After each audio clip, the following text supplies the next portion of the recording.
apa kabar? Saya Juanita, host pada talk show kali ini.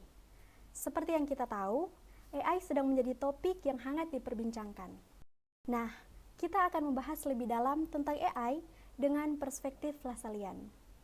Bersama saya saat ini, salah satu pastor sekaligus dosen di Unika de La Salle Manado, Pastor Andre Rumayar, PR. Pastor, selamat datang. Halo, selamat jumpa, Juanita. Apa kabar? Baik, luar biasa.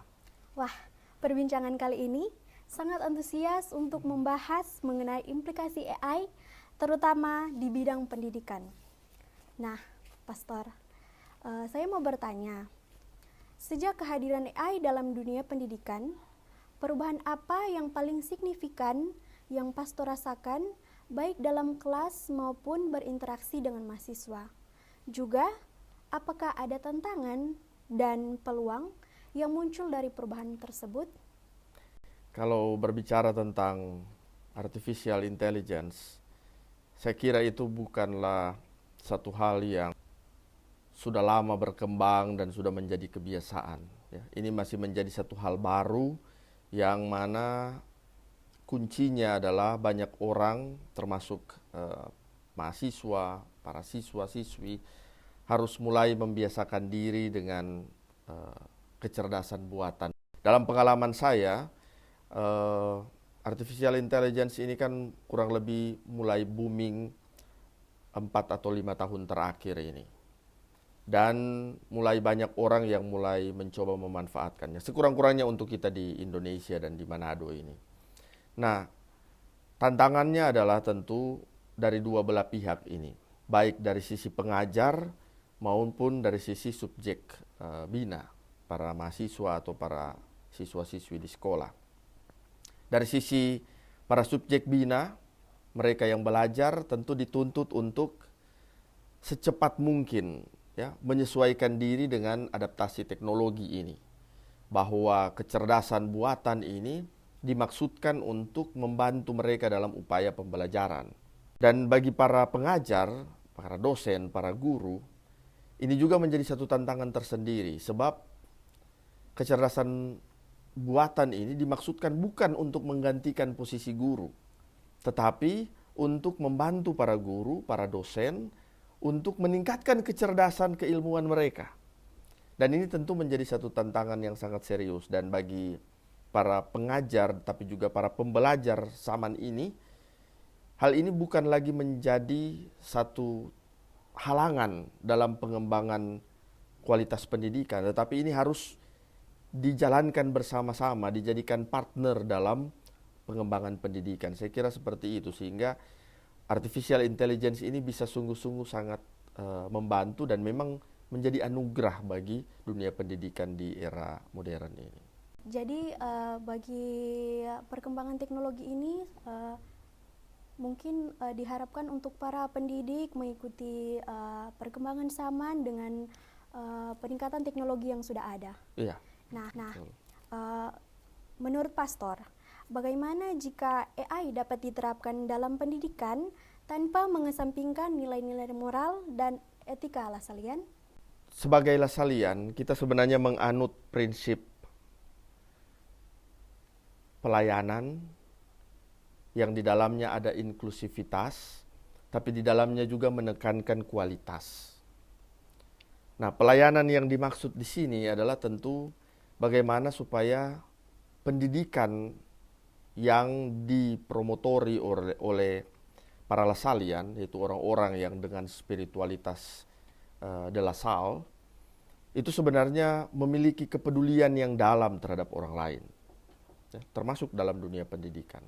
Nah, kalau artificial intelligence ini muncul dan dianggap sebagai suatu bagian yang penting untuk memajukan dunia pendidikan, saya kira bagi para Lasalian ini tidak menjadi halangan. Sebab begini, artificial intelligence ini, AI ini, akan sangat membantu dalam karya pelayanan itu, terutama pelayanan pendidikan. Nah, mungkin beberapa hal yang dapat disebutkan terkait dengan implementasi nilai-nilai Lasalian itu adalah pelayanan terhadap sesama. Ya, sebagai Lasalian kita kan diminta untuk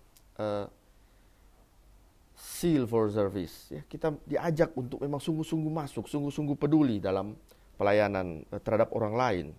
Tapi pelayanan ini harus dikonkretkan.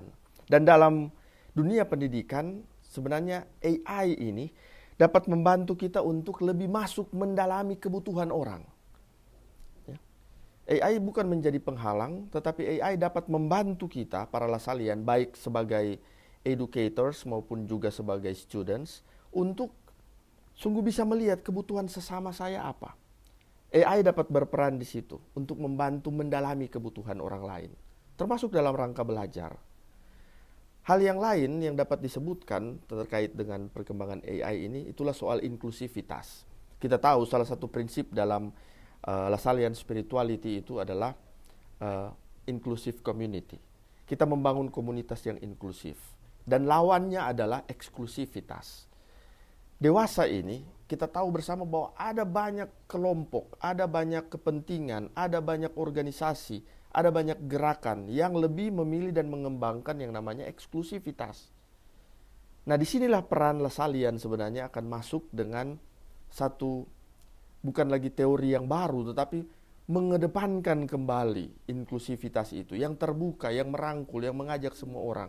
Sehingga AI ini dapat membantu para Lasalian untuk menciptakan lingkungan belajar yang terbuka, yang saling menerima. Terutama, Juanita, seperti ini. Ada banyak lembaga pendidikan yang hari-hari ini mungkin tanpa disadari kurang berpihak kepada mereka yang disabilitas. Ya. AI dapat memberikan solusi ataupun dapat memberikan pendampingan supaya mereka yang masuk dalam kategori disabilitas ini juga mampu menjangkau pendidikan yang sama dengan mereka yang lain. Sebaliknya, hal yang lain lagi, kita tahu bersama di daerah kita sendiri ada banyak tempat yang belum bisa terjangkau dengan fasilitas teknologi. Ada keterbatasan jaringan internet, ada keterbatasan jaringan listrik, ya, ada keterbatasan wilayah karena pemukiman yang jauh dan sebagainya.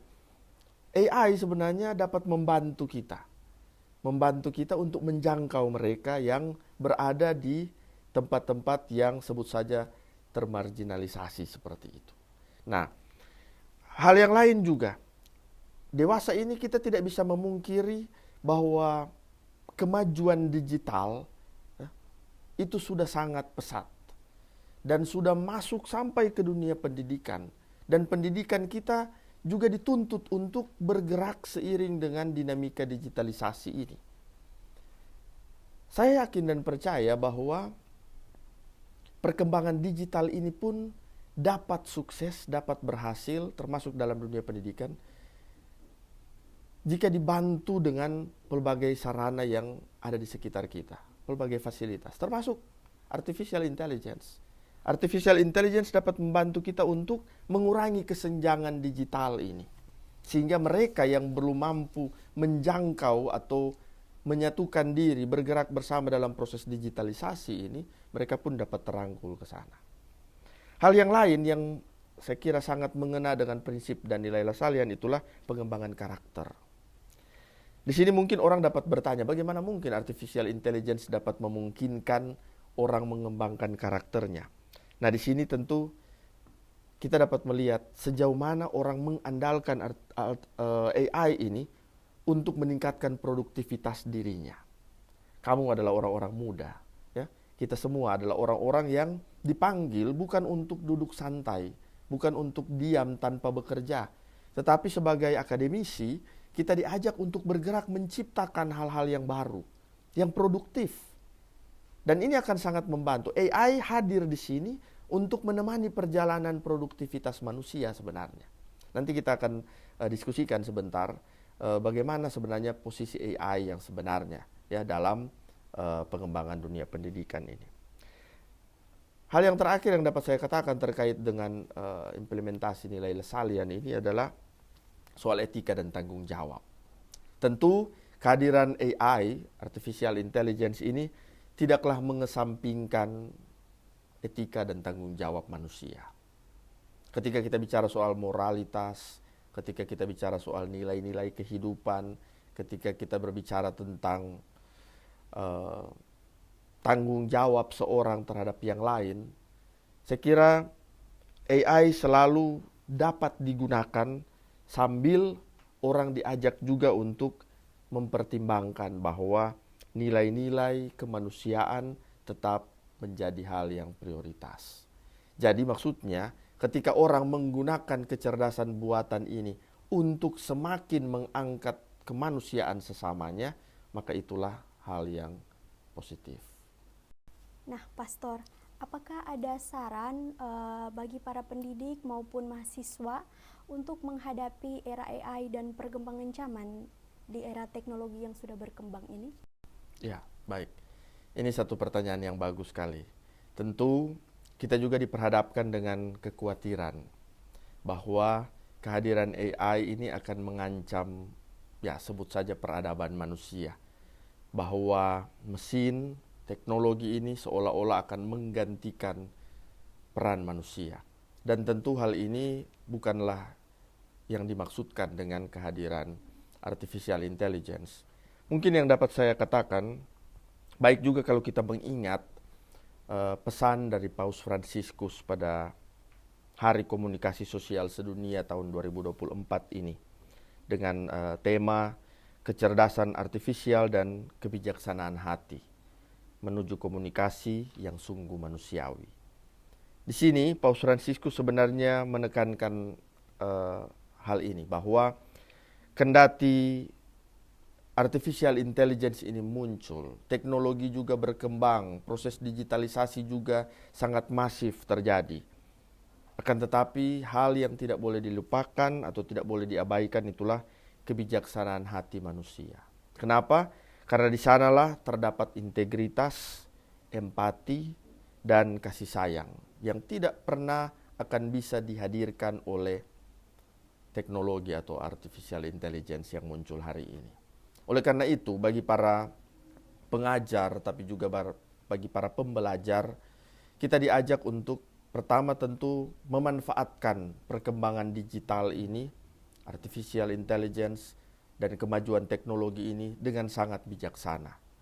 Bahwa mahasiswa atau para siswa-siswi dapat belajar dengan pendampingan atau penemanan dari teknologi, dari kecerdasan buatan, itu saya kira perlu didorong, perlu juga dilakukan. Karena ini zaman kita, dan teknologi berada di sini. Kita tidak bisa mengalihkan diri dari zaman ini. Kita tidak bisa menutup diri dari perkembangan atau arus teknologi yang masif ini. Karena itu memang kebijaksanaan itu yang perlu. Dan tentu apa yang dikatakan tadi, literasi digital itu harus dilakukan. Supaya orang tahu, ketika saya belajar dengan pendampingan teknologi, dengan memanfaatkan artificial intelligence, saya kemudian tidak menggantikan peran saya sebagai manusia yang mampu berpikir, yang mampu menganalisa, yang mampu membuat keputusan hanya dengan mengandalkan kecerdasan buatan ini. Tetapi sebaliknya, kecerdasan buatan ini digunakan semaksimal mungkin untuk membantu saya menemukan solusi-solusi yang lebih kreatif, yang lebih produktif, yang bisa menjawab banyak sekali tantangan zaman ini yang mungkin dari keterbatasan manusiawi kita belum mampu menjangkaunya. Tetapi dengan bantuan teknologi ini, seperti yang saya katakan tadi, kebutuhan sesama kita, bahkan kebutuhan kita sendiri, akan mampu dibaca lebih dalam. Dan karena kemampuan untuk membaca lebih dalam itu, maka kita pun akan semakin mampu menemukan solusi-solusi yang lebih akurat terhadap persoalan hidup manusia dewasa ini. Jadi saya kira kalau orang mau sungguh-sungguh mengembangkan dirinya, dia akan melihat bahwa perkembangan teknologi, artificial intelligence ini sebagai alat bantu yang sangat bermanfaat untuk dia. Kalau orang kemudian berpikir untuk mencari keuntungan dari alat bantu ini, memanfaatkan teknologi ini untuk merugikan orang lain, menciderai kemanusiaan, semakin menjerumuskan keadilan sosial kepada hal-hal yang semakin mendegradasi nilai kehidupan. Nah, di situ saya kira AI ini akan menjadi musuh terbesar dari manusia. Dan untuk itu mungkin sebagai saran, ya karena juga saya sebagai seorang pastor Katolik tentu dalam prinsip Lasalian, mari kita mengingat apa yang ditekankan oleh Paus Fransiskus tadi, ya, bahwa semakin berkembangnya teknologi, seharusnya kebijaksanaan manusiawi, fungsi dari hati nurani sebagai tempat lahirnya nilai-nilai moral, kasih sayang, kepedulian terhadap sesama, seharusnya semakin bertumbuh dan berkembang. Baik, terima kasih Pastor Terima kasih. atas diskusi kita hari ini. Semoga melalui teknologi, generasi muda yang memiliki nilai-nilai Lasalian dapat berkontribusi aktif dalam membangun masa depan yang lebih baik.